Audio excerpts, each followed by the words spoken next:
My name is Tracy, and I never imagined I would find myself in a situation like this, being asked to leave my own home by my husband's family. Can you believe our daughter is coming home and we don't have a room for her? My mother-in-law's words came out in a sharp tone, catching me completely off guard. She looked at me, her voice dripping with disdain. This is troubling. Tracy, can you move out this time? I stood there stunned, trying to understand why she was saying this. My mother-in-law had always found reasons to criticize me, labeling me as a bad wife for not meeting her expectations around household chores.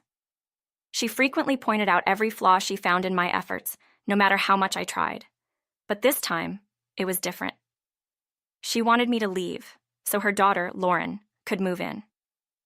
We can't keep someone who contributes nothing to the family any longer, she continued, glaring at me. Hurry up and leave so we can free up the room.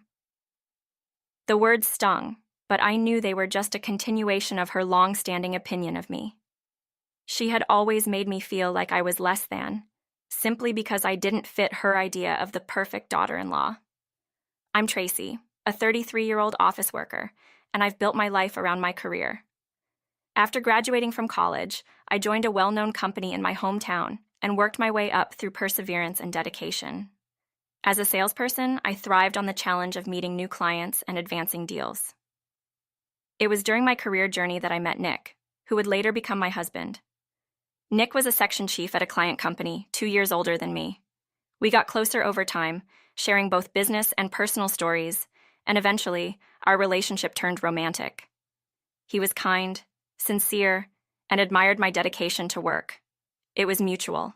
I admired his empathy and how he genuinely cared for the people around him. It was a natural progression for us to get married when I turned 30. After we married, we rented an apartment in a convenient location close to both of our workplaces. Life seemed perfect. I had just been promoted, and our relationship was strong. But there was one issue that kept clouding over our happiness: Nick's mother. She often visited on weekends, making it a point to comment on my shortcomings as a housewife.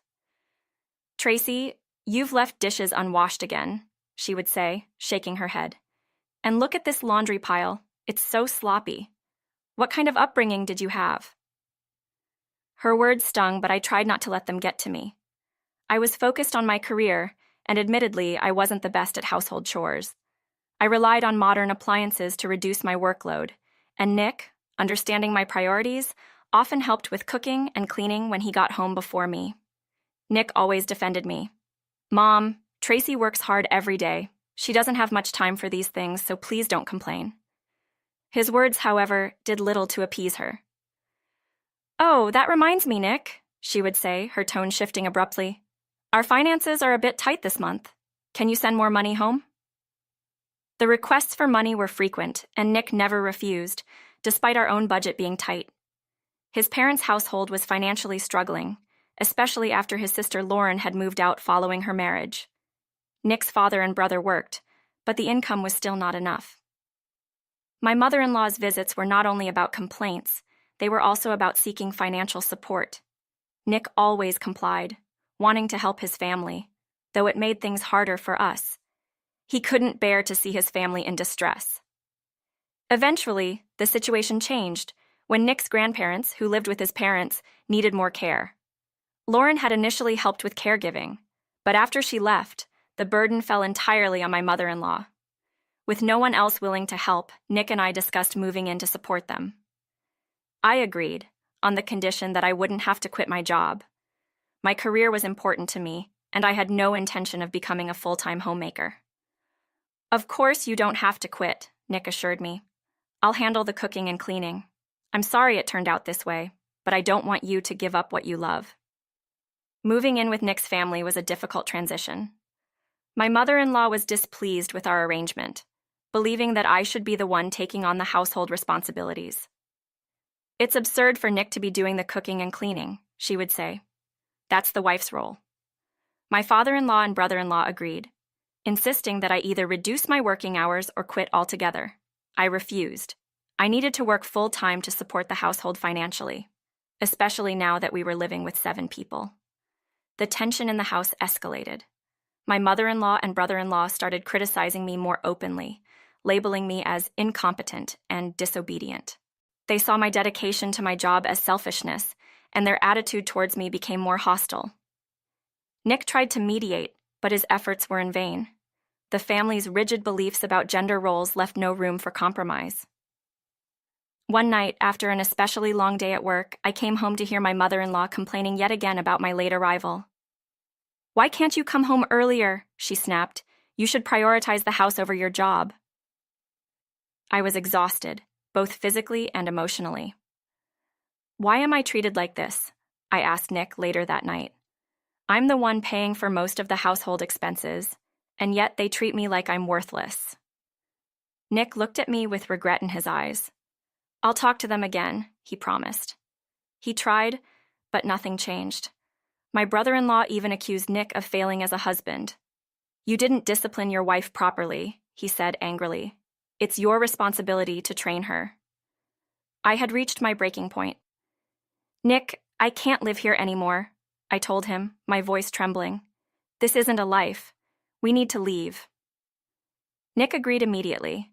He was tired too, tired of trying to please everyone, tired of the constant criticism, tired of the stress. We decided to move out, keeping our plans secret from the family while we searched for a new place. Half a month later, on a quiet weekend afternoon, Lauren returned home unexpectedly, dragging a large suitcase behind her. "I'm about to have a baby," she announced to everyone in the living room. "I'm scared, and I want to stay here for a while." My mother-in-law's face lit up with joy, and she immediately turned her gaze to me. "What a predicament," she said dramatically. "Lauren is back, but we're short of rooms. Tracy, could you leave now that we have this situation?" Her tone was calm, almost as if she was making a reasonable request.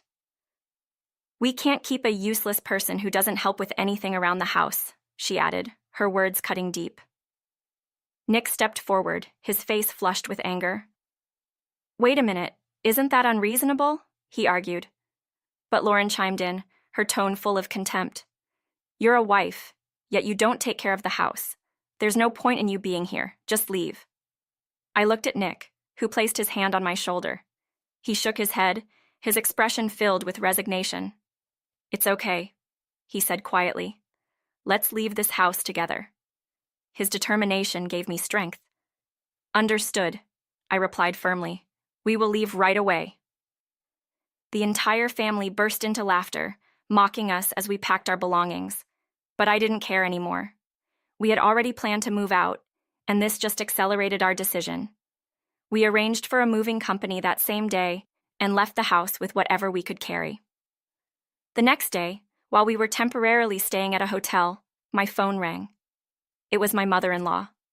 Her voice was filled with anger as she shouted, "What's the meaning of this?" "The movers took almost all the furniture and appliances from the house. You arranged it, didn't you?" I smiled, shrugging. "I just followed your instructions," I replied calmly. "You told me to take away all my belongings. Everything that was taken was purchased by me, so I took them." "But how are we supposed to live in a house with nothing?" she screamed, her voice cracking with frustration.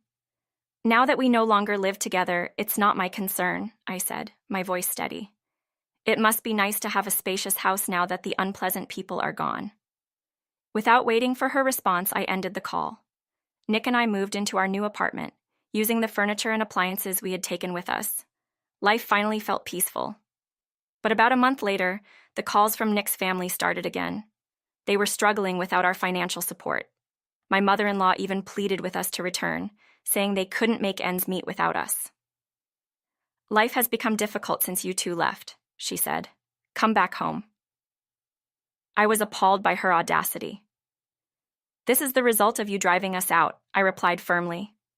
"We have started a new life, and we have no plans to return." I hung up, blocking their numbers. Nick, too, was exhausted by their constant demands. "I thought I couldn't abandon them because they're family," he said one night, looking disheartened. "But I'm tired of dealing with them." We changed our phone numbers, cutting off all contact with them. We wanted to focus on our future, on building a life that was peaceful and fulfilling.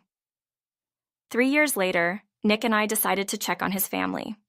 We hadn't heard from them since cutting contact, and we were curious about how they were doing. When we arrived at the family home, we found it empty. The house had been sold, and strangers were living there. A neighbor told us that Lauren had returned home after her divorce, and the family had struggled financially after we left. They eventually had to sell the house and move elsewhere. Nick's grandparents had been placed in a facility, and his father and brother were barely getting by. His mother and Lauren were living together, working part-time to make ends meet. Hearing about their struggles, Nick looked saddened, but he was resolute. "I don't intend to involve myself with my family anymore," he said, "but I do want to keep an eye on Grandpa and Grandma until the end." I supported his decision. We had been through a lot, but we had come out stronger. Our focus now was on living our lives to the fullest, cherishing the peace we had found, and planning for a future filled with happiness. After everything we had endured,